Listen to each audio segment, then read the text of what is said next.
ईश्वर का नमन करते हैं सब मिल करके और एक मंत्र से उनके पावन संस्मरण से गुजरते हैं। नमः संभवाय मंत्र का पाठ करते हैं। ओम नमः संभवाय च मयो भवाय च नमः शंकराय च मयस्कराय च नमः शिवाय च शिवतराय च। ओम शांति शांति शांति। उस ईश्वर का नमन करते हैं जिन्होंने हमें आर्ष साहित्य स्वाध्याय करने के लिए अवसर प्रदान किया है।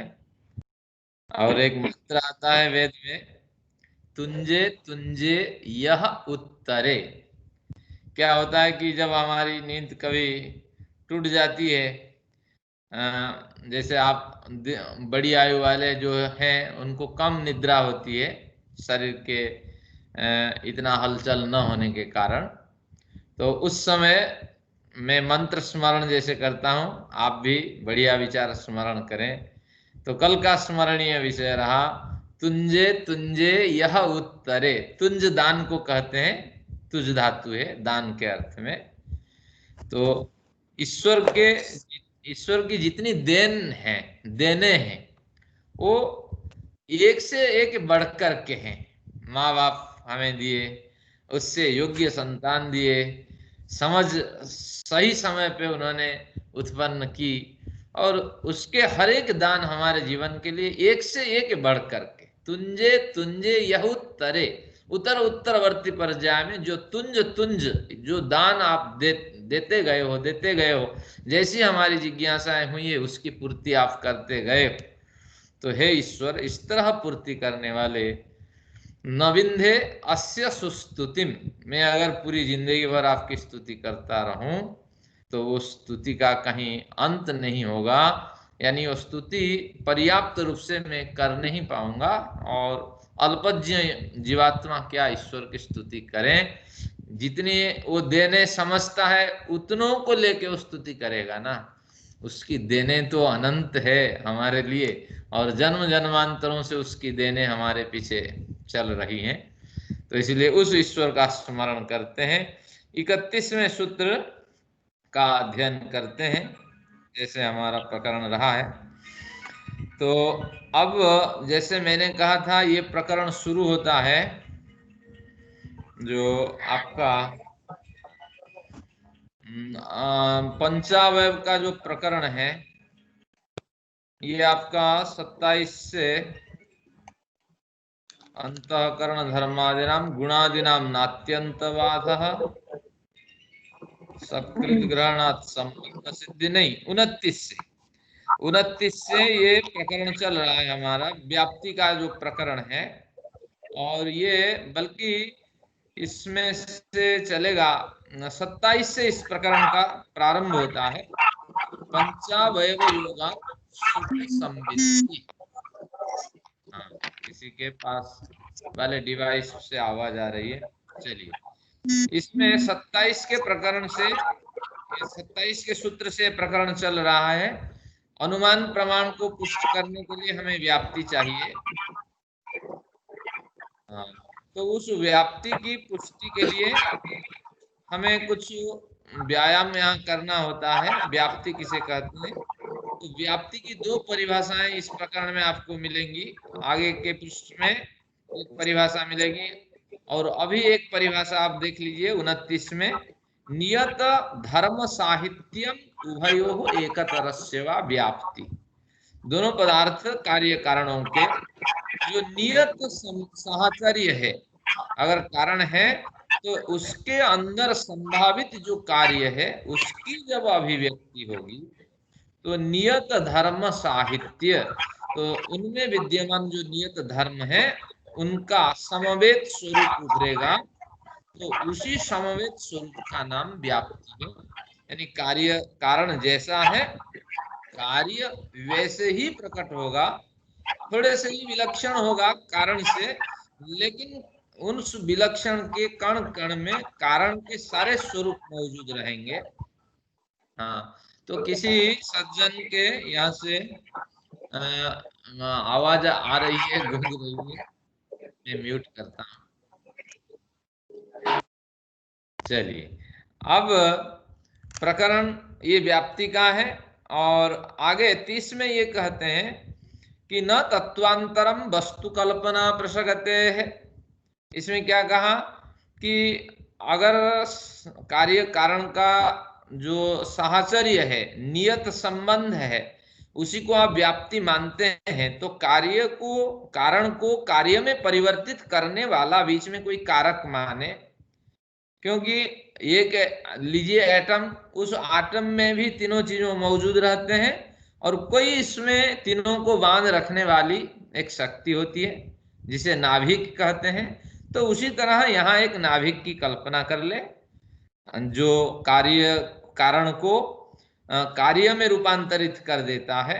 तो कहते हैं नहीं, ऐसा नहीं कर सकते। न तत्वांतरम, एक भिन्न तत्व की कल्पना हम नहीं कर सकते।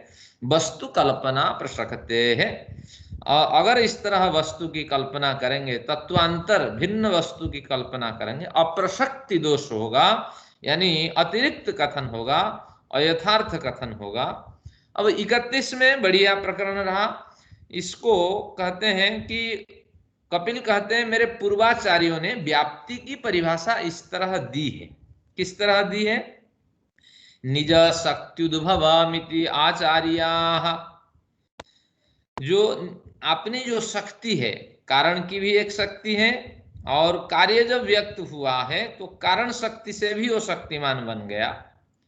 तो इसी तरह कारण और कार्य, इन दोनों में, कार्य में तत्वतः शक्ति नहीं है, लेकिन जो रूपांतरण होता है, कारण का जो रूपांतरण होता है, मक्की को आप भून देने से जैसे वो एक विशाल रूप धारण कर लेता है, लोई के रूप में कर लेती है, तो उसी तरह ये कहते हैं निज शक्त्युद्भव, कारण में जो शक्ति थी, और कार्य में, कारण के अंदर मौजूद जो कार्य की संभावना शक्ति थी, कारण में एक कारण की शक्ति है जो कार्य को प्रकट करने के लिए तत्पर रहती है। साथ में कार्य इस तरह प्रकट होगा, इस तरह कारण में कार्य संभावित रूप में मौजूद रहता है। तो उसी शक्ति का प्रकट हो जाना, तत्वतः कार्य में कोई शक्ति नहीं है, ये सारी संभावित शक्ति कारण के अंदर मौजूद है, लेकिन उसी कार्य कारण के संबंध के कार्य, कारण कार्य के रूप में संभावित शक्ति को लेके जब प्रकट हो जाता है, तो दोनों के बीच में जो एक अभूतपूर्व प्रकट स्वरूप उत्पन्न होता है, उसी को व्याप्ति कहते हैं। और इसी को पूर्वाचार्य, मेरे जो पुराने आचार्य, पूर्ववर्ती आचार्य है, कपिल के पूर्ववर्ती आचार्य, ये लोग ऐसे मानते हैं। एक अर्थ ये बना। दूसरा अर्थ, आचार्य जब बहुवचन में प्रयोग हो गया, तो अपने नाम को कोई एक वचन में प्रयोग करता है, अगर बहुवचन में कोई प्रयोग करता है, जैसे हम इस बात को कहते हैं, हमने ये कार्य नहीं किया, या हम लगाने की कोई आवश्यकता नहीं है। अगर हम लगाते हैं तो कहीं ना कहीं तो इसमें क्या होता है कि हम लगाने वाले जो व्यक्ति हैं वह अपने को छिपाना चाहता है, तो ये एक शब्द है। तो उसी तरह अगर बहुवचन का यहाँ प्रयोग हो जाता है, विद्वान लोग कहते हैं कपिलाचार्य अपने नाम छिपाना चाहते हैं। मुझ जैसे आचार्य लोग कहा करते थे व्याप्ति की ये परिभाषा। तो इस तरह वह हम जैसे, मुझ जैसे तो नहीं, हम जैसे आचार्य लोग इस तरह की बात किया करते थे। तो ऐसे अर्थ खींच करके यहाँ कपिलाचार्य की ये अपनी उक्ति है, हम इस तरह एक कपिलाचार्य का वचन यहाँ मान लेते हैं। नहीं तो कपिलाचार्य को कहना था एक वचन में कह देते। अगर बहुवचन का यहाँ स्रोत है तो निश्चित रूप से कपिलाचार्य का कथन है। यही शायद उदयवीर जी को आपने पढ़ा होगा, सचदेवा साहब जी ने, तो ये विचार मन में उठा। तो ये इस तरह। फिर इसका एक प्रकरण मैंने बताया था, आत्मनाम गुरुर नाम आदि, तो इसको आप रिकॉर्डिंग से भी सुन लेंगे। अब यहाँ क्या हुआ, अगले में आज काव्य श्रृंखला में एक त्रुटि हो गई। क्या त्रुटि थी? आधेय शक्ति योग इति पंचशिखा। जो पंचशिख आचार्य, पंचशिख है इसके, क्या बढ़िया नाम था, शिखा यानी शिखा, जिसके शिखा है, और 5 शिखा जिसके हैं, वो 5 शिखा धारण करते थे, यानी 5 भूतों के प्रतिनिधि है। ये शरीर 5 भूतों से बना है, तो इसलिए 5 जटाएं उनके सिर में मौजूद रही। तो इस तरह साधक पंचशिख इनके नाम है। तो इस तरह जो एक सज्जन रहे, तो कपिल कहते हैं कि वो आधेय शक्ति को व्याप्ति मानते हैं। अब कुछ विद्वान यहाँ कहते हैं कि कपिलाचार्य के ये पूर्ववर्ती आचार्य रहे होंगे गुरु, लेकिन यहाँ भी एक मत यह है कि ये पंचशिख जो है ये कपिल के शिष्य हुए होंगे, क्योंकि आचार्य का जब कथन कर दिया, फिर उनको पंचशिख का नाम इसी में तो अंतर्भुक्त कर लेना चाहिए। तो कपिल कहीं ना कहीं अपने शिष्य की बात ये कह रहे हैं, और शिष्य गुरु से कम आयु का होता है, तो फिर गुरु ने उसका उल्लेख क्यों किया? कई बार ऐसी होती है कि आप मेरे से पढ़ रहे हैं, आप वृद्ध शिष्य हैं मेरे, लेकिन आपके जो अच्छे विचार हैं मैं कहीं कोट कर देता हूँ। सचदेवा साहब जी ने ऐसे कहा, अनुराधा मैडम जी ने ऐसे कहा। कल तो अनुराधा मैडम जी कमाल कर दी, लड़ गई कि आर्य मान्यता के विपरीत कथन आपने क्यों किया। तो ये भी उल्लेखनीय है। पंचशिखा, जैसे वृद्ध शिष्य होते हैं, बजाज साहब हमारे साथ पढ़ते हैं, 76 ईयर्स के व्यक्ति, तो उस तरह कपिल के समय में पंचशिख बड़े प्रबुद्ध व्यक्ति रहे होंगे, और फिर वृद्धावस्था में उन्होंने इनसे कुछ अध्ययन किया होगा, तो इस तरह हो सकते हैं। तो ये मेरे विचार में ये सभी जो हैं ये कपिलाचार्य के आचार्य रहे होंगे, और उसी विचार को अनुराधा जी ने रखा। लेकिन एक उसमें भी एक बिंदु और होना चाहिए था, ये कपिलाचार्य के वृद्ध शिष्य भी हो सकते हैं। और इसका बढ़िया प्रमाण है, आपको जब मीमांसा पढ़ेंगे, वेदांत पढ़ेंगे, मिलेंगे, व्यास जी बड़े विद्वान रहे, और जैमिनी भी बड़े विद्वान रहे। और जैमिनी अपने ग्रंथ में मीमांसा में लिखते हैं कि मेरे बहुत से जो प्रकरण हैं उनका संशोधन व्यास जी ने किया, और व्यास जी शिष्य के रूप में उनका नाम उल्लेख करते हैं। अब तालमेल तो बैठाना पड़ेगा। तो जैमिनी, जब व्यास जी विद्वान बन करके उभरे समाज में, तो उस समय जैमिनी वृद्ध शिष्य रहे, वो उस फील्ड में काम कर रहे थे, लेकिन व्यास की तुलना में उनकी समझ कम थी। तो व्यास जी ने वेदांत लिखा, और जैमिनी शास्त्र में बहुत से सूत्रों का ये किया, समाधान किया, बहुत सूत्रों को संवारा, संग्रह किया, संशोधन किया। ये सारे दोनों दर्शन पढ़ने से पता लग जाता है। तो उसी तरह पंचशिख भी वृद्ध शिष्य हो सकते हैं, जैमिनी के शिष्य व्यास के शिष्य जैमिनी के तरह, या पूर्वाचार्य हो सकते हैं। ये दोनों मत लेके चलना है। अब एक नया नियम, एक नई त्रुटि काव्य श्रृंखला में ये रही कि अग्नि और धूम, इन दोनों में कार्य कारण का संबंध करते हैं। कार्य कौन है, कारण कौन है? काव्य श्रृंखला में ये बात आ गई कि अग्नि जो है वह कार्य है और धूम कारण है। एक बार इसको सुन लीजिए, लेकिन ये उलट होना चाहिए था। जो अग्नि है वह कारण है, कार्य से कारण का अनुमान होता है। तो इस तरह इसका कथन हो जाता है। तो धुआं को देख करके, कार्य को देख करके, बादल को देख करके वृष्टि की संभावना होती है। तो कार्य दिखाई पड़ता है, कारण दिखाई नहीं पड़ता। कई बार उलट भी हो जाता है, कारण से कार्य का अनुमान होता है, लेकिन वो एक विषम व्याप्ति की ओर हमें जाना पड़ेगा। तो अब हमें यही कहना है कि अग्नि जो है ये कारण स्वरूप है, और जो कार्य है वो धूम है। इस तरह इसका कथन किया जा सकता है। तो 33 में देखिए, न स्वरूप अशक्तिर नियम। आचार्य जी, हाँ जैसे जी, व्याप्ति शब्द बहुत बार आ रहा है, व्याप्ति का हम आम भाषा में प्रकट होना कर सकते हैं, मतलब हाँ प्रकट व्याप्ति का अर्थ हाँ, व्याप्ति का प्रकट। अर्थ प्रकट होना, बी जी जमा आपति। व्याप्ति को अच्छा, तोड़ प्रकट। दिया, हाँ, मुझे इसको खोलना चाहिए था। बी जमा आपत्ति, आपत्ति यानी प्राप्ति, प्राप्ति यानी उपलब्धि। तो प्रकट विशेष होना रूप मुझे। से हाँ किसी वस्तु की प्राप्ति हो जाना, तो प्राप्ति ठीक है। होते ही बा किसी वस्तु को बना लेना ही कार्य और कारण का एक बेजोड़ संबंध को उत्पन्न कर देना है, यही ये कहना चाहते हैं। इन इस सिद्धांत में विशेष कुछ ग्राह्य नहीं है, लेकिन आए हैं प्रकरण में ये लिया जा सकता है। अब देखते हैं 33 में, न स्वरूप शक्तिर नियम पुनर्वाद प्रसंग। तो अभी अपना मत दिए नियत धर्म साहित्य व्याप्ति, फिर अपने मत में किसी दूसरे वस्तु की कल्पना का निषेध किए। तीसरे प्रकरण में पूर्वाचार्यों के मत आचार्य दिए, जी, निज शक्ति उद्भव। आचार्य जी, हाँ जी। मैंने कविता में लिखा हुआ है, जैसे अग्नि कार्य से धूम कार्य की व्याप्ति होती है।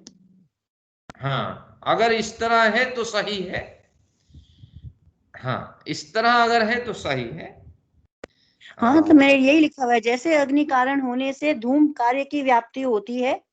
यही लिखा हुआ है, कार्य कारण अनुमान प्रमाण से व्याप्ति की सिद्धि होती है, जैसे अग्नि कारण होने से धूम कार्य की व्याप्ति होती है। हाँ, अगर धूम कार्य है बिल्कुल सही है, मुझे सुनने में त्रुटि होगी। मैं बढ़िया, कह ही रही थी और आपने ध्यान से नहीं सुना मेरा। ठीक है, मैंने ध्यान से नहीं सुना। तो अब आपका ध्यान कहीं और था। हाँ, पंचशिख के रूप में अभी आपको मैं स्वीकार करता हूँ कि दीप अनुराधा मैडम, धन्यवाद जी। चलिए अब देखते हैं, न स्वरूप शक्ति नियम पुनर्वाद प्रसक्ते। अब यहाँ कहते हैं कि पंचशिख के अतिरिक्त जो स्वरूप शक्ति नियम, स्वरूप शक्ति से क्या अभिप्राय है? व्याप्ति के गुण किस में है? धुआं में मौजूद है और अग्नि में मौजूद है, दोनों में मौजूद है, और दोनों मिलके व्याप्ति बनाते हैं। अब हम अगर पृथक पृथक कहें कि धुआं भी व्याप्ति है, धुआं में भी व्याप्ति है, अग्नि में भी व्याप्ति है, अगर इस तरह कह दें तो स्वरूप शक्ति, हर एक पिंड की अपनी अपनी शक्ति में व्याप्ति मौजूद है, इस तरह कह दें पुनर्वाद प्रसंग। यानी इस तरह हम नहीं कह सकते। क्यों कहेंगे? क्योंकि विवाद का विषय बन सकता है। अब इसमें क्या कहना है कि धुआं और अग्नि, ये दोनों में जरा सोचिए कि अग्नि में धूम नहीं रहता और धुआं में अग्नि नहीं रहती, ये दोनों पृथक पदार्थ है। किसी वस्तु के तालमेल से जब संयोग अग्नि का हो जाता है तो उस वस्तु के जलने से व उस वस्तु के विघटन होने से एक अलग प्रक्रिया शुरू हो जाती है, वहीं से धूम निकलता है। तो धूम में व्याप्ति तो मौजूद है ही नहीं, क्योंकि धूम तो अग्नि के संयोग से ही उत्पन्न होता है, धूम का कोई पृथक स्वरूप नहीं है। भले ही धूम कार्य है, लेकिन इसी कार्य धूम में व्याप्ति तो है ही नहीं।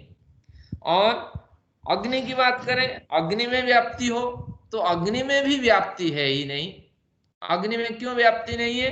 क्योंकि अग्नि में व्याप्ति होती सब कुछ जला देती। किसी कारणवश अग्नि प्रवेश करने पर ही ये व्याप्ति का स्वरूप उभरता है, और धूम और अग्नि थोड़ी देर के लिए मिल जाते हैं, किसी पदार्थ को जलाने में ये सहायक होते हैं। तो कार्य और कारण में व्याप्ति देखे जाने पर भी स्वरूप शक्ति नियम, इन दोनों के भिन्न भिन्न स्वरूप हैं जो व्याप्ति के सहायक हैं, इस तरह आप नहीं कह सकते। ये दोनों मिलकर के व्याप्ति को उत्पन्न नहीं कर सकते। बीच में एक पदार्थ को इनको जलाना होगा, तभी उस पदार्थ के संबंध में दोनों आएंगे, आपस में संबंध दोनों का होगा। तो इस तरह और कहीं देखा गया कि पदार्थ होने पर भी धुआं भी नहीं दिखाई पड़ेगा कई कई स्थलों में। तो इसीलिए स्वरूप शक्ति नियम ये हम नहीं कह सकते कि अग्नि के स्वरूप में व्याप्ति मौजूद है और इसके धुआं के स्वरूप में व्याप्ति मौजूद है, इस तरह नियम हम नहीं कह पाएंगे। पुनर्वाद प्रसक्ते है, यहाँ विवाद का विषय बन जाएगा, पुनरुक्त कथन हो जाएगा, क्योंकि दोनों के मिलने से ही जो बीच का कालखंड है उसमें जो स्वरूप उभरता है उसी का नाम व्याप्ति है। अग्नि जला जला के चली जाती है और उस समय धुआं निकल निकल करके ऊपर उठता जाता है, तो इसी का नाम व्याप्ति है। तो कार्य कारण जब समवेत होकर तत्काल प्रकट होते हैं उसी का नाम व्याप्ति है। लेकिन प्रकट हो जाने पर वो व्याप्ति नहीं है, वो तो कार्य में परिणत हो ही गया। तो इसलिए जो कार्य में परिणत हुआ उसमें व्याप्ति मौजूद है ये नहीं कह सकते, और जो कारण में मौजूद है अभी कार्य को उत्पन्न नहीं किया है उसमें भी व्याप्ति की कल्पना नहीं कर सकते। बीच के कालखंड में जो संयोग होता है तो उसी का नाम व्याप्ति है। तो इसलिए ये सूत्र बढ़िया प्रकरण कहा, स्वरूप शक्ति नियम, सब में पृथक पृथक व्याप्ति की शक्ति है। इस तरह कह करके पुनरुक्त का ही कथन होगा, बार बार उसी की बात कर रहे हैं, व्याप्ति नहीं समझ रहे हैं। व्याप्ति का मतलब जब कार्य रूप में परिणत होता हुआ स्वरूप दिखाई पड़े कारण का, तो उसी कालखंड का जो कालखंड की जो अवधि है उसमें जो परिवर्तन होता दिखाई पड़ता है वो व्याप्ति है।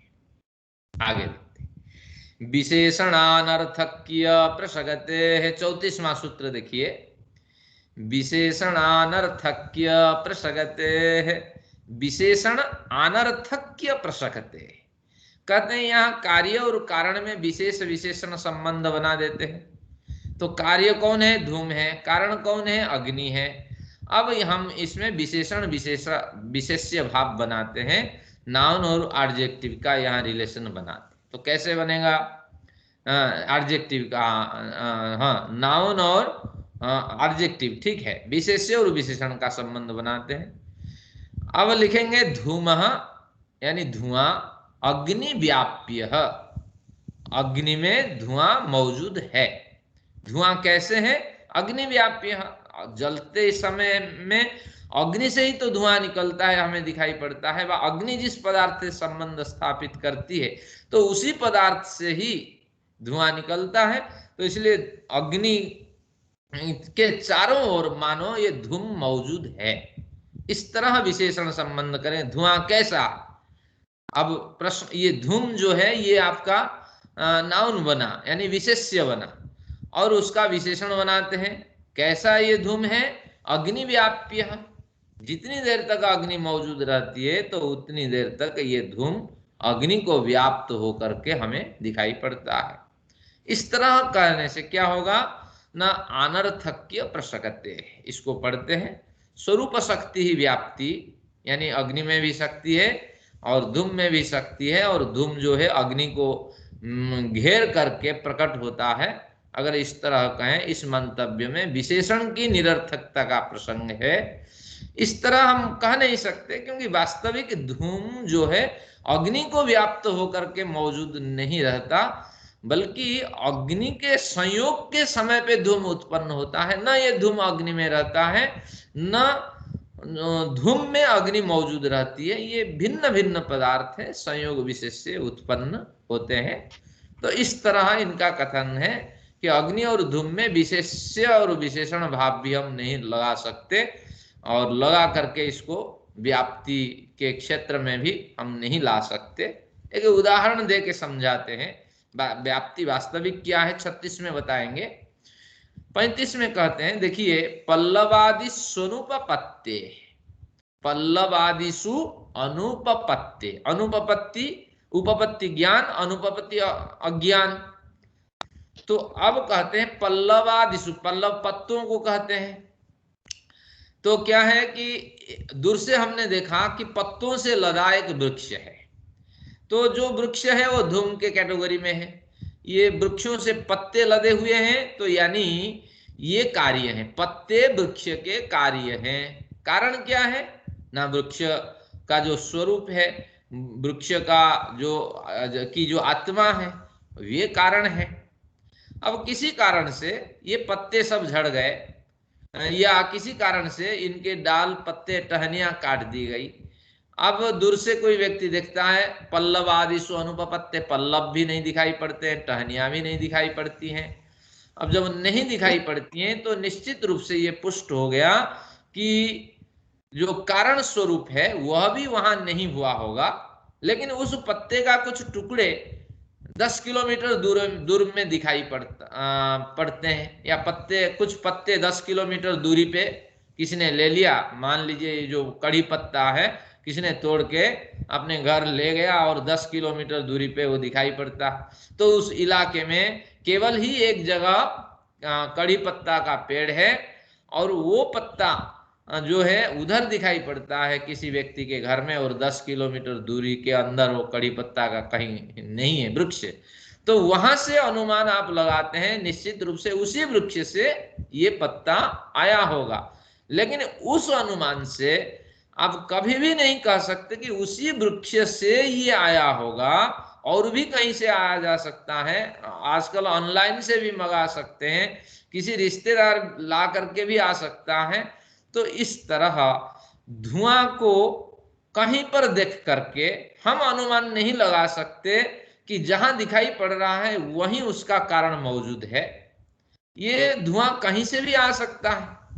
तो इस दृष्टि से ये कहना चाहते हैं कि जब दोनों का संयोग होता है उसी समय की स्थिति का नाम व्याप्ति है। लेकिन पल्लव आदिशु अनुपपत्ते, पल्लव पत्ते और दूर पे दिखाई पड़ने पर भी उसी वृक्ष के ही ये पत्ते हम नहीं कह सकते। संसार में लाखों अरबों वृक्ष इस तरह हो सकते हैं। तो इस तरह धूम को पृथक करके हम उस धूम के कारण जो अनुमान लगाते हैं उसी आग के ये धूम है, ये सिद्ध नहीं होता। तो उसी तरह यहाँ पुष्ट हो जाता है कि जिस समय अग्नि और धूम का संयोग होता है उस समय की जो अभिव्यक्ति होती है उसी का नाम व्याप्ति है। तो इस तरह ये शास्त्रीय चर्चा करते करते मिला तो कुछ नहीं, 36 में समाधान दे दिया। व्याप्ति की एक और परिभाषा बता दी। क्या परिभाषा है?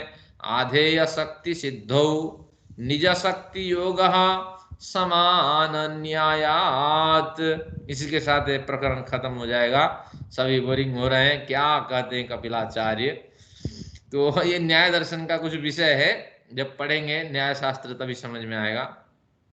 आधेय शक्ति सिद्धौ, कुआं क्या है? आधार है।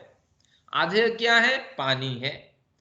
तो आधेय शक्ति सिद्धौ, जिस समय पानी की पुष्टि हो गई कि कुआं में पानी है, गर्मी में पानी नहीं रहता लेकिन किसी समय पे हमने देखा कुआं में पानी है, तो आधेय की शक्ति जब सिद्ध हो जाती है तो निज शक्ति योग, और जिस जगह आधेय की शक्ति सिद्ध होती है तो निज शक्ति योग, अगर उस जगह आपको कारण भी दिखाई पड़ते हैं, आधार दिखाई पड़ता हो, कुआं उसी में कुआं का स्वरूप में, कुएं के स्वरूप में ही पानी दिखाई पड़ रहा हो, तो ऐसे स्थल में हम व्याप्ति कर सकते हैं। लेकिन पानी और कहीं दिखाई पड़े और वह पानी इस कुआं का, ये व्याप्ति नहीं हो सकती। तो यह आपको समझना है, निज शक्ति योग, आधेय की पुष्टि हो जाए और जो आधार है, जो अग्नि आधार है, अग्नि की भी वहां नजदीक में पुष्टि हो जाए, तो ये दोनों पुष्ट हो जाने पर और निश्चित रूप से समान न्याय, दोनों के जो समान न्याय होगी, समवेत स्वरूप होगा, यथार्थ अनुमान से, युक्ति से जब पुष्टि हो जाएगी कि निश्चित रूप से उसी अग्नि का ही ये धूम है, तो उसी को हम व्याप्ति कहते हैं। इससे क्या हमें मिला? इतनी बड़ी चर्चा से ये मिला कि हमने रॉकेट भेजा चंद्रलोक में, रॉकेट फेल्यूर हुआ, तो उस रॉकेट के पीछे जितने साइंस रही, तो उसके पीछे अगर यथार्थ अनुमान है तभी तो वो सफल हो सकता है, वो सिद्धांत सफल हो सकता था, रॉकेट भी सफलता के साथ प्रक्षेपित हो सकता था। लेकिन कहीं ना कहीं यथार्थ जो क्या कहेंगे इसको, व्याप्ति, इसी व्याप्ति से वो रहित रहा, वो सिद्धांत व वो मिशन यथार्थ व्याप्ति से रहित रहा, जिसके कारण फेल्योर हो गया। फिर उसकी पुष्टि के लिए अभी तैयारियां चल रही है। तो ये कहना चाहते हैं अनुमान प्रमाण 100% सिद्ध है, लेकिन उसमें व्याप्ति सही होनी चाहिए। जैसे मैंने कहा, एक बार सुन करके मैं रुचि रखता था कि दोबारा सुनूं कि अनुराधा मैडम जी ने उलट कहा, तो ये मेरी व्याप्ति है। लेकिन जब उन्होंने अपनी कविता सुनाई तो ये व्याप्ति में त्रुटि दिखाई पड़ी। तो इसलिए अनुमान प्रमाण व्याप्तिनिष्ठ होता है, और व्याप्ति जितना सशक्त होगा और बार बार अनुभव से और युक्ति से, अपनी निज अनुभव शक्ति से जितनी बढ़िया आप व्याप्ति लगा लेंगे उतना बढ़िया आपका अनुमान सिद्ध होगा, नहीं तो भ्रांतियां बनी रहेगी। तो इस तरह ये कहते हैं अनुमान प्रमाण व्याप्तिनिष्ठ है, और व्याप्ति कार्य कारण के जो संयोग की अवधि है उसी का नाम व्याप्ति है, और थोड़ी देर हो जाने पर वह व्याप्ति कार्य में बदल जाती है और उससे पूर्व की स्थिति में कारण में मौजूद रहती है। तो इस तरह ये कार्य और कारण को हमें समझना है, लेकिन कार्य में व्याप्ति नहीं है, ये ध्यान रखिएगा।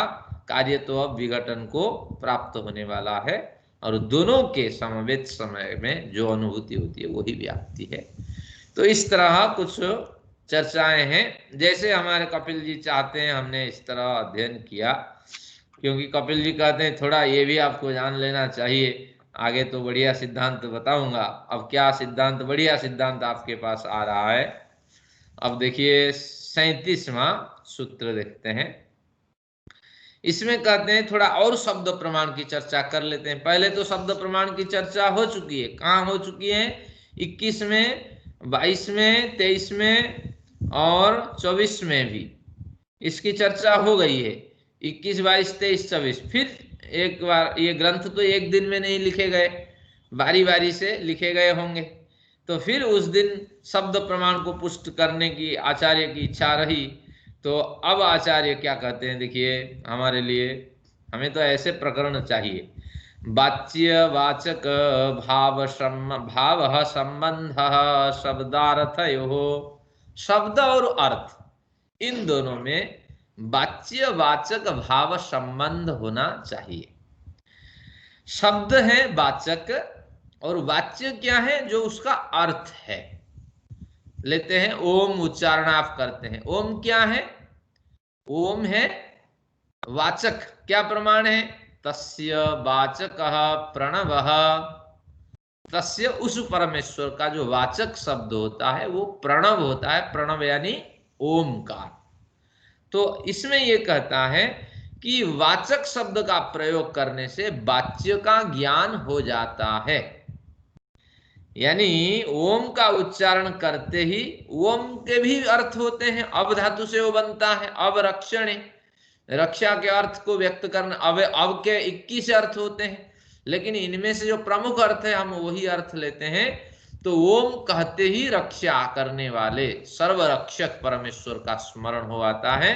फिर एक रैकेट हमारे सामने बन के खड़ा हो जाता है, कैसे वो हमारी रक्षा करते हैं। जन्म जन्मांतरों से हमारी रक्षा हो रही है, इस जन्म में भी हमारी रक्षा हो रही है, जिसके कारण हमारे योग्य जो भोग है वो उपलब्ध करा रहे हैं। तो और बड़ी श्रद्धा के साथ वो हमारे लिए अनुकूल परिस्थितियां उत्पन्न कर रहे हैं। तो इस तरह ये कहना चाहते हैं कि वाच्य और वाचक का एक संबंध होता है। शब्द बोले वो वाचक शब्द है, उससे जो अर्थ निकलता है वो वाच्य है।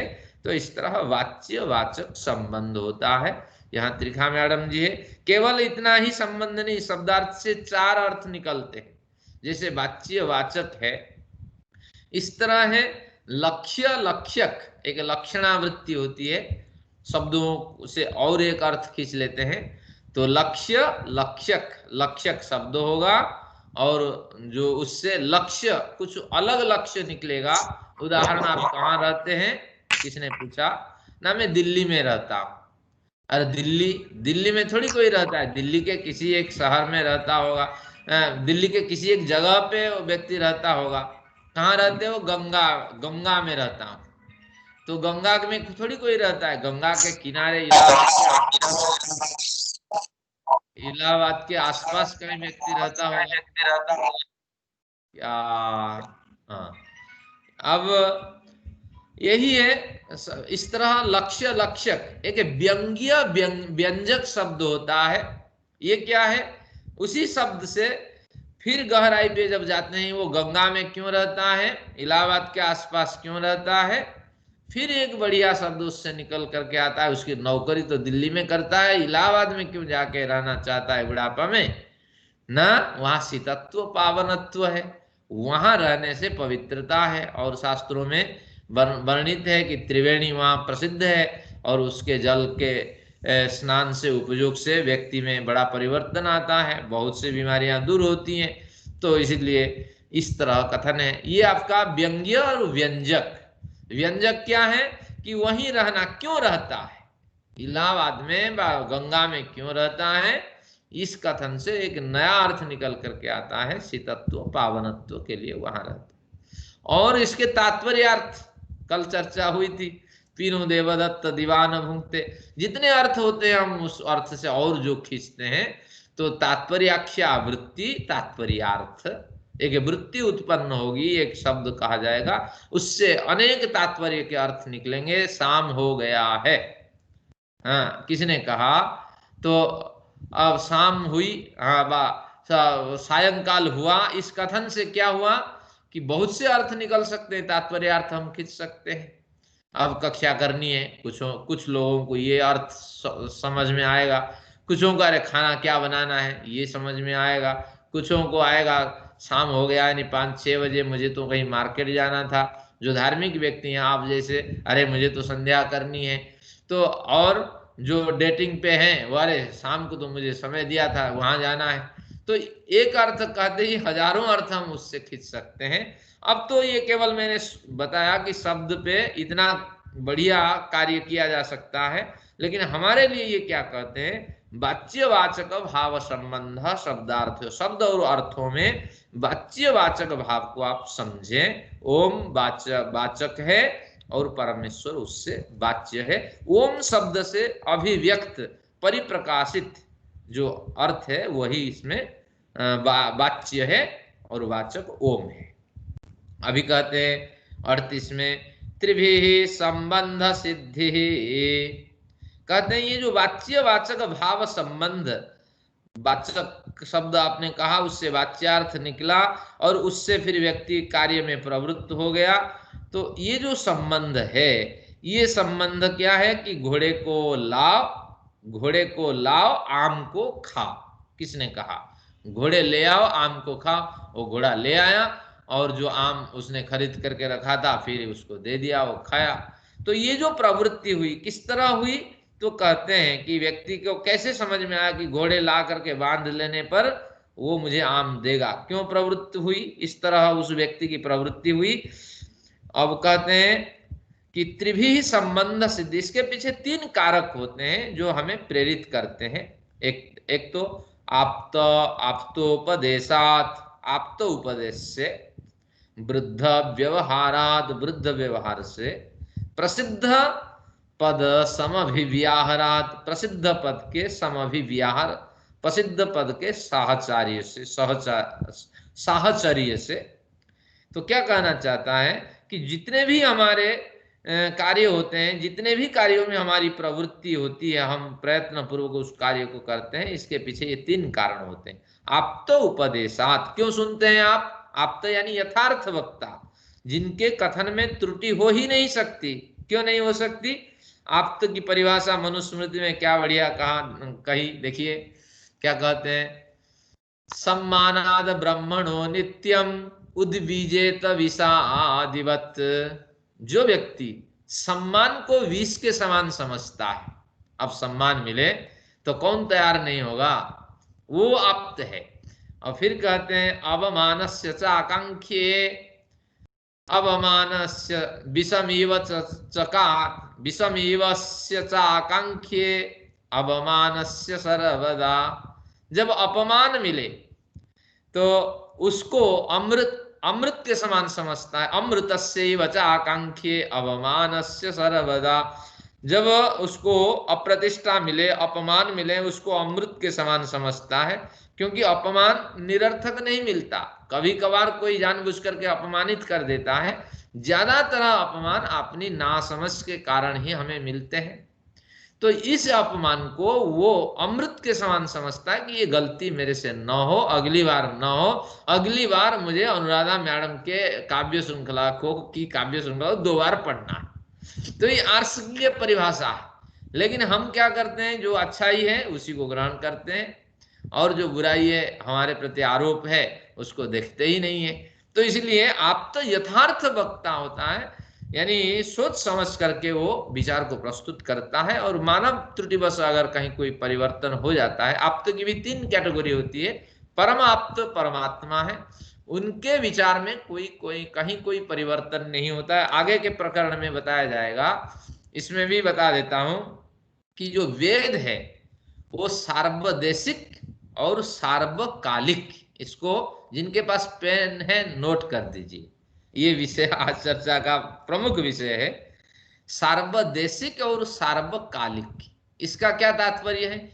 सभी काल में, भूतकाल में, वर्तमान काल में, भविष्य काल में ये वेद इतने ही मंत्रों के साथ यूं ही रहते हैं। इसके पीछे क्या तर्क है? नहीं, अब सार्वदेशिक भी समझ जाते हैं, तर्क की ओर जाएंगे। सार्वदेशिक का मतलब है सभी देश में, जिस देश में ईश्वर की उपासना की जाती है बड़ी श्रद्धा से, भले ही उसमें कुछ विकृतियां आ गई हो, वेद के सिद्धांत वहां अवश्य मौजूद है। उपासना के प्रकरण में बारीकी से देखें, जितने धर्म मत पंथ हैं, इन सभी की उपासना पद्धति में वेद के सिद्धांत लागू होते हैं। और अगर इस सारे ब्रह्मांड में कहीं मिल जाए, मंगल में मानव सृष्टि मिल जाए, फलाने जगह मानव सृष्टि मिल जाए, किसी भी गैलेक्सी में अगर मानव सृष्टि मिल जाए, ये हमारी आर्ष मान्यता है, वहां भी यही वेद मिलेंगे और उतने मंत्रों के साथ। ये बड़ा मतलब नहीं पचने वाली शब्दावली है, इसको हमें बड़े ध्यान के साथ इसको हमें रट लेना चाहिए कि ये इतने मंत्र मिलेंगे और यही वेद मिलेंगे, क्योंकि इसके पीछे तर्क है, वेद का तर्क है। क्या वेद का? कि ऋचः अक्षरे परमे व्योमन, ये तर्क है ऋग्वेद 1:164 और 39, यानी 39वां ये मंत्र है। ऋचः अक्षरे परमे व्योमन, परमे व्योमन, परम व्योम में ऋचः, ये सारी ऋचाएं मौजूद रहती हैं। तो परम व्योम कौन है? आकाश को व्योम कहते हैं, लेकिन आकाश तो भौतिक व्योम है, एक अभावात्मक आकाश भी होता है, मैंने कई बार कहा। तो वो परम व्योम में है, उसी परमेश्वर में ये सारी ऋचाएं मौजूद रहती हैं। और फिर कहते हैं यस्मिन् देवा विश्वे अधि निषेधु, जो दिव्य पुरुष हैं समय समय पर प्रकट हुए, आज भी हमारे जन्म की अवधि में बहुत से दिव्यात्मा हैं, तो ये भी वहीं निवास करते हैं, सृष्टि के अंत तक, अंत में भी वहीं जाते हैं और पहले भी वहीं मौजूद रहते हैं, और पुण्यात्मा लोग भी वहां मौजूद रहते हैं। उसी परम व्योम में सबका स्थान है, और प्रकट जब होते हैं तो उसी परम व्योम से प्रकट होते हैं, और जिसके संस्कार होते हैं, ये ज्ञान भी सार्वकालिक है और सार्वदेशिक है, फिर इसी रूप में प्रकट होते हैं। भले ही वहां वक्ता अलग अलग हो जाए, कोई फर्क नहीं पड़ता, लेकिन वेदों में हेरफेर नहीं किया जा सकता, मंत्रों में। ये हमारी एक आर्ष मान्यता है। इससे क्या लाभ होगा ना? लाभ यही है कि जिस परमात्मा के प्रति हम श्रद्धा व्यक्त करते हैं, वेदों को उसी की वाणी समझते हैं। जब पूर्णतः हमारी समर्पण होगा, परमेश्वर में पूर्ण निष्ठा होगी, तब जा करके हमें उसमें सफलता मिलेगी। भले ही ये बात पचाने लायक नहीं है, अगली सृष्टि में यही वेद मंत्र ही होंगे इत्यादि जो कथन है, ये भले ही ग्राह्य नहीं है। उस समय तो ज्ञान विज्ञान आदि मिलेंगे, लेकिन अगर आप वास्तविक क्या है ना परमेश्वर के उपासक हैं, उपासिका हैं, तो आपको इस सिद्धांत को मानना होगा कि परमेश्वर के जो सूर्य चंद्र ग्रह नक्षत्र आदि की जो व्यवस्था है, उसमें बदलाव नहीं कभी होता है। और भले ही सृष्टि में ये जो कार्य जगत है उसमें बदलाव हो जाए, लेकिन ईश्वरीय ज्ञान में बदलाव हम नहीं मान सकते, और यही वेद इतने ही रूप में रहेंगे। इसके पीछे बड़े तर्क हैं। वेदांत में एक बढ़िया प्रकरण में आपको दिखाता हूं। वेदांत में जिनको पढ़ना है वेदांत दर्शन 1.3.30 इसमें एक मंत्र आता है, सूत्र आता है, समान नाम रूपत्वाच्च आवृत्तौ अपि अविरोधः। ये अग्नि, वायु, आदित्य, अंगिरा आदि के साथ जो इंद्र, चंद्र, वरुण, यम आदि के नाम हैं, तो कहते हैं समान नाम रूपत्वाच्च वेद मंत्र वर्णिता नाम देवानाम। वेद मंत्रों में जो देवताओं की चर्चा है, जो ऋषियों की चर्चा है, जो कुछ भी चर्चा है, कहते हैं आवृत्तो अपि, ये बार बार अगली सृष्टि में भी आवृत्ति इनकी होती है और पहले भी चूंकि सृष्टि में इनकी आवृत्ति होती है। अपि अविरोधा, इसको अविरोध सिद्धांत मान के अगर ईश्वर की उपासना करेंगे तभी सफलता मिलेगी, नहीं तो इस सृष्टि में कुछ मिल गया, अगले सृष्टि में कुछ मिलेगा, इस तरह की भावना रहेगी तो कहीं आपकी निष्ठा खंडित हो जाएगी। ऋषि इसलिए कहते हैं कि इसको, वेद को हम क्या मानते हैं, वेद को नित्य शास्त्र मानते हैं, नित्य ज्ञान मानते हैं। तो इसीलिए इस नित्य ज्ञान में हमें अविरोध मत को पुष्ट करना चाहिए। ईश्वर जैसे नित्य है और जैसे जीवात्मा नित्य है, तो उसी तरह ये वेद ज्ञान भी, ईश्वर प्रदत्त वेद ज्ञान भी नित्य है। और इसकी पुष्टि में शांति पर्व में एक बढ़िया पद्य मिलता है, देखिए, अनाज निधना नित्या प्राग बागुगताया स्वयंभुवा। स्वयंभू परमेश्वर के द्वारा जो अनादि निधना, जिसकी आदि नहीं है और अंत नहीं होती है, ऐसी जो वेदवाणी का कथन हुआ है परमेश्वर द्वारा, आदौ वेदमयी दिव्या यतः सर्वा प्रवृत्तयः, तो जो अभिव्यक्ति हुई है वो वेदवाणी रही और उसी से सारी प्रवृत्तियां होती गई। महाभारत शांति पर्व 233.21 है। तो इसमें अनादि निधना जब वाणी को कह दिया, किसको, वेदों को, तो जिसकी आदि नहीं है या जो कभी उत्पन्न होती नहीं है, निधन जो कभी समाप्ति को प्राप्त होती नहीं है, तो और नित्य कह करके वेद को जब संबोधित किया और सारे प्रमाण जब हमें मिलते हैं, तो इस सिद्धांत पे हम उतरते हैं कि वेद सार्वकालिक और सार्वदेशिक, भले ही मतई के दिखाई पड़े, ईश्वर के सानिध्य प्राप्त करने के लिए हमें इस वेद को और परमेश्वर को सर्वोच्च स्थान प्रदान करना चाहिए। तो ये इसके पीछे तर्क है, उसी की अभी चर्चा होगी। और मैं देखता हूँ समय है हमारे पास, आइए इसको और बढ़िया ढंग से समझते हैं, कपिल क्या कहते हैं। अब इसी से कुछ बढ़िया प्रकरण स्पष्ट होंगे जब 43-44 पे आएंगे। अब देखते हैं त्रिभी संबंध सिद्धि। तो आप तो उपदेश से हमें बहुत से ज्ञान मिल जाते हैं। आप तो यानी यथार्थ वक्ता, उन्होंने कहा, क्या कहा, आप तो उपदेश से, देखिए वेद को उठाइए, वेद में कहता है दर्श पूर्णमासम जुहियात स्वर्ग काम। अगर जीवन भर आप, जब से समझ उत्पन्न हुई तब से अगर अमावस्या को और पूर्णमासी को आप यज्ञ करते हैं तो आपको निश्चित रूप से विशेष सुख देने वाले जन्म मिलेगा। क्या बढ़िया जन्म मिलेंगे। फिर आगे कहते हैं वृद्ध व्यवहार से, तो उसी तरह बहुत से विचार और भी आप तो उपदेश से आप ले सकते हैं। क्या और ले सकते हैं कि आप आत्महत्या नहीं कर सकते, क्योंकि आत्महत्या से घनघोर अंधकार में गिरेंगे, आप कम से कम 100 साल जिएंगे। तो इस तरह बहुत से प्रमाण हमें वेदों से मिल जाते हैं। तो हमें पता ही नहीं है, जब परेशानी में है, मुसीबत में, हम आत्महत्या क्यों न कर ले, लेकिन शास्त्र कहता है ये कानून को हाथ में लेना है और उसके लिए अलग से सजा मिलेगी। तो इस तरह हमारे पास प्रमाण है। तो कुर्बन्नेवेह कर्माणि जिजीविषेत शतम समा, जब तक प्राकृतिक मौत नहीं हुई है तब तक आपको प्रतीक्षा करनी होगी, और जो दुख है वो भोग करके ही तो कर्माशय को आप समाप्त करेंगे, इसलिए उसमें दुख मानने की कोई आवश्यकता नहीं। तो ये सारे आप तो उपदेश के सिद्धांत हैं।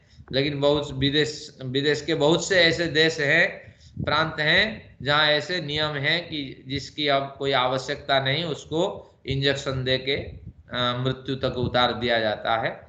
लेकिन हमारे सिद्धांत आज भारत में कायम है। आगे देखिए, वृद्धों के व्यवहार से हमें बहुत सी जानकारी हो जाती है। अब इसको समझते हैं वृद्धों के व्यवहार से। वृद्ध व्यक्ति जो है वो बहुत से उपदेश हमें देते हैं। वृद्ध यानी जो आप्त के श्रेणी से थोड़े नीचे के श्रेणी के लोग होते हैं। मैंने कहा था आप्त 3 है। पहला आप्त परमेश्वर है, दूसरे आप्त ऋषि हैं, तीसरे आप्त जो निष्काम सेवा करने वाले व्यक्ति हैं। ये आप्तों की 3 श्रेणियां हैं और उनसे उत्पन्न थोड़े थोड़े कभी निष्काम कर्म करते हैं, हम जैसे थोड़े थोड़े कुछ सकाम कर्म भी कर लेते हैं, मौका मिला तो कभी सकाम कर्म से लग जाते हैं। तो इस तरह जो व्यक्ति हैं उनको वृद्ध कहते हैं। उनके व्यवहार से भी हमें बहुत कुछ सीख मिल जाती है। जैसे उदाहरण आपके देते हैं, पुष्को किलानाम ऋतम। किसने कहा? वृद्ध व्यक्ति ने कहा, ये आज जो आम के पेड़ पे 3-4 कोयल बैठी हैं, ये कोयल सब मादा नहीं है, ये पुरुष कोकिल है, पुरुष कोयल है। क्यों? मादा कोयल जो है वो कभी गाती नहीं है। कोयल गाती है लेकिन पुष्को किलानाम ऋतम, पुरुष कोयल गाती है। ये आपको ध्यान रखना पड़ेगा, लेकिन हमें तो पता ही नहीं है, शास्त्र जो पढ़ने वाले हैं वही जानते हैं। तो इसीलिए वृद्ध व्यवहार से पता लगता है कि वो व्यक्ति कहा कि बिल्कुल ये सब जो है पुरुष कोकिल है, ये आम के पेड़ में जो बैठे हैं, क्योंकि गाती हैं ये, लेकिन मादा कोयल इधर तो आती ही नहीं है। तो इस तरह इनका कथन है। ऐसे बहुत से विचार हमें इनसे मिल जाते हैं। सत्यम ब्रियात प्रियम ब्रियात आदि, कैसे सत्य बोलना चाहिए, प्रिय बोलना चाहिए आदि। आगे प्रसिद्ध पद समभिव्याहारात, एक कथन करने से दूसरे कथन का भी हमें ज्ञान हो जाता है। इसको भी समझते हैं, एक कथन से दूसरे कथन का कैसे ज्ञान होता है। तो अब कहते हैं, क्या कहते हैं इसका? प्रसिद्ध पद समभिव्याहारात, जो श्रम करता है, जो श्रम करता है वो निश्चित रूप से फल पाता है। तो श्रम और फल इन दोनों में अलग अलग भाव है। प्रसिद्ध पद श्रम मेहनत का काम है और फल जो है वह उसको मिलने वाला एक पुरस्कार है, एक भेंट है। तो अब प्रसिद्ध पद समभिव्याहारात यानी श्रम और भेंट, इन दोनों पदों में क्या है कि इन दोनों पदों से पता लगता है श्रम और भेंट। इस तरह कोई 2 शब्द कह दें तो हम समझ जाते हैं कि श्रम करने से हमें भेंट की प्राप्ति होती है, श्रम करने से हमें फल की प्राप्ति होती है। तो इस तरह एक पद के कथन से दूसरे पद का भी ज्ञान हो जाता है।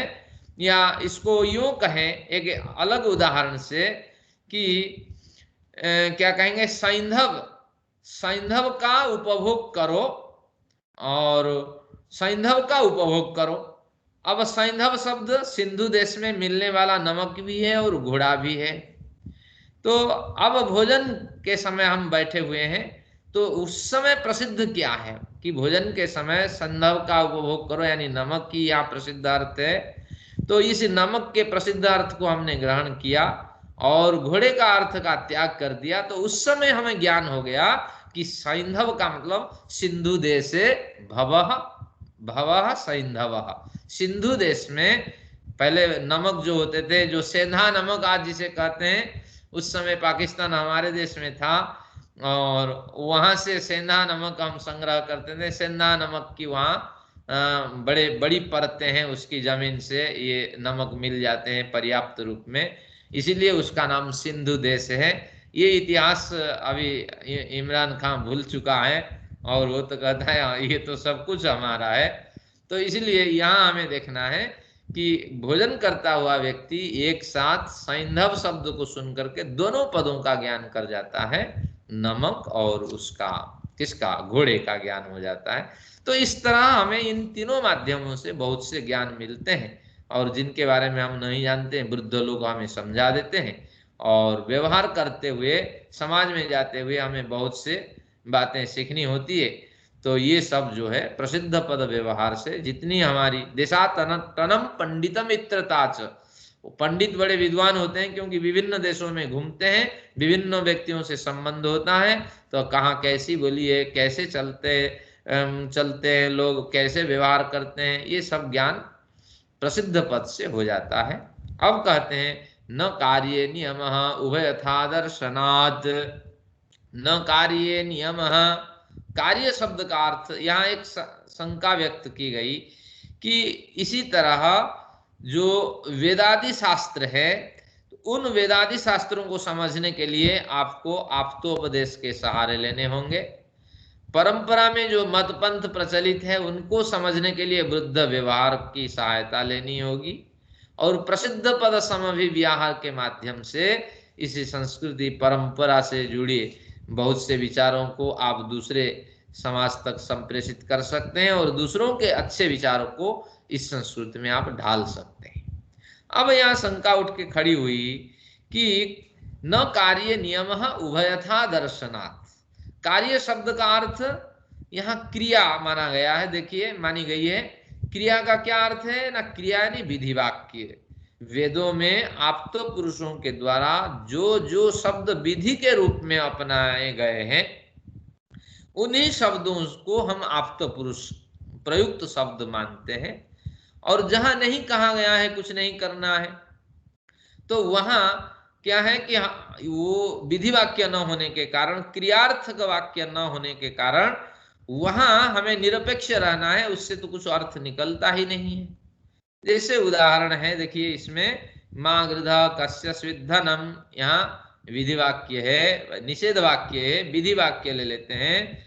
अग्ने व्रतपते व्रतम चरिष्यामि तत्सक्येयम, मैं व्रत को आचरण करूं, इस तरह हम सब आचरण करें। ये एक विधि वाक्य आया कि हमें निरंतर छोटे मोटे संकल्प लेके व्रत करना चाहिए।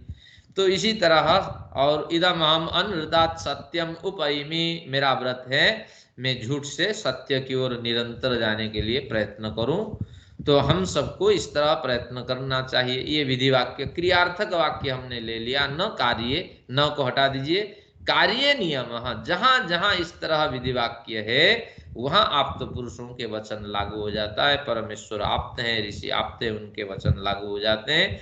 लेकिन जहां नहीं है वहां लागू नहीं होते हैं। अगर इस तरह माने, कहते हैं न कार्य नियम इति, न केवल ही विधि वाक्य में ये नियम लागू होगा, ऐसी बात नहीं है। उभयथा दर्शनात्, यानी जहां विधि वाक्य भी नहीं है, केवल साधु वाक्य का प्रयोग हुआ है, वहां से भी आपको अर्थापत्ति से अर्थ खींचनी है। और जैसे वृद्ध व्यवहार से अर्थ खींचे गए हैं, प्रसिद्ध पद साहचर्य से अर्थ खींचे गए हैं, ऐसे अर्थ आपको खींचने हैं। अब इसका तात्पर्य ये हुआ कि आप अभी ज्योतिष आप पढ़ते हैं, अब सभी के बीज कहाँ हैं? वेद में है। तो वेद में है, कम से कम वेद जो 20,379 मंत्रों वाला है, उसमें लगभग 100, 150, 400, 500 या 1000 मंत्र तो मैथ के मिलने चाहिए, जो मैथमेटिक्स को पुष्ट करता हो, ज्योतिष को पुष्ट करता हो। अब मुश्किल से आप खोजते जाएंगे, ढूंढते जाएंगे, 50 से ज्यादा मंत्र नहीं मिलेंगे वेदों में। और उस समय लीलावती के मैथ, आर्यभट्ट के मैथ, और जो बड़े बड़े विद्वान हुए हैं, उनके ज्योतिष की, उनके जो ज्योतिष की गणना है, देख करके आप हैरान हो जाएंगे। ये सब कहां से आते हैं? कि उसी बीज से ये अर्थ खींचते हैं। वृद्ध व्यवहार से अर्थ खींचा जाता है। वेद केवल संकेत करता है। अर्थ खींचने की पात्रता कैसे उत्पन्न होती है आगे कहेंगे कि यज्ञ याग आदि अगर करते हैं, साधना आदि करते हैं, आपकी बुद्धि प्रौढ़ हो जाती है, उससे हम गंभीर अर्थ खींच लेते हैं। लेकिन अगर ऐसे नहीं होगा, जितने विधि वाक्य हैं उतने ही ग्राह्य हैं, बाकी शब्दों से, बाकी मंत्रों में कोई विधि वाक्य नहीं, ऐसे अगर कहेंगे तो आप भ्रांति में रहेंगे। ये आपकी बुद्धि पर निर्भर करता है कि अर्थ आप कैसे खींचते हैं। जैसे प्रकरण को अनुराधा मैडम जी की ओर ले जाता हूं। अनुराधा मैडम जी कल के व्याख्यान में बढ़िया चर्चा रखी कि पुरुरवा उर्वशी को हम नहीं मानते हैं, ये काल्पनिक पात्र हैं, वेदों में इतिहास नहीं है। अब विद्वान को यहाँ सोचना चाहिए कि इस काम और श्रृंगार से हमें मिला क्या है। जब कुछ विशेष मिलता नहीं है, आम व्यक्ति तो उसी काम वासना से जीता है और वेद भी उसी की बात करता है, तो कुछ गंभीर अर्थ इससे।